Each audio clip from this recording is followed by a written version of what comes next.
मुंबईतल्या माहीममध्ये पाईपलाईनमधून gas leak झाल्याची माहिती अग्निशमन दलाचे जवान घटनास्थळी दाखल झालेले आहेत।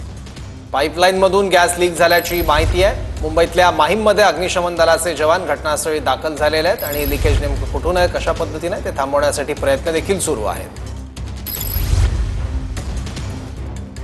मुंबईतल्या माहीममध्ये पाईपलाईनमधून गॅस लीक झाल्याची माहिती आहे। अग्निशमन दलाचे जवान घटनास्थळी दाखल झालेले आहेत आणि हे लीकेज बंद करण्याचा प्रयत्न सुरू आहे। फायर ब्रिगेडच्या काही गाड्या देखील पोहोचल्या आहेत।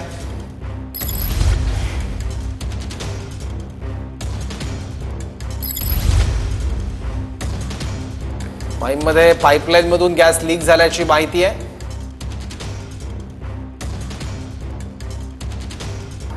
हिंदुजा रुग्णालयाच्या बाजूची जी गल्ली आहे त्या ठिकाणी दुपारी 1 वाजता या ठिकाणी गॅस पाईपलाईन लीक झाल्याची दुर्घटना घडली होती आणि आता गॅस पाईपलाईन लीक झाल्यानंतर महानगर गॅसचे काही कर्मचारी जे आहेत ते या ठिकाणी पोहोचले होते आणि ही गॅस पाईपलाईन जी पूर्णपणे जे आहे ते दुरुस्त झाल्याचं आपल्याला या ठिकाणी पाहायला मिळतंय।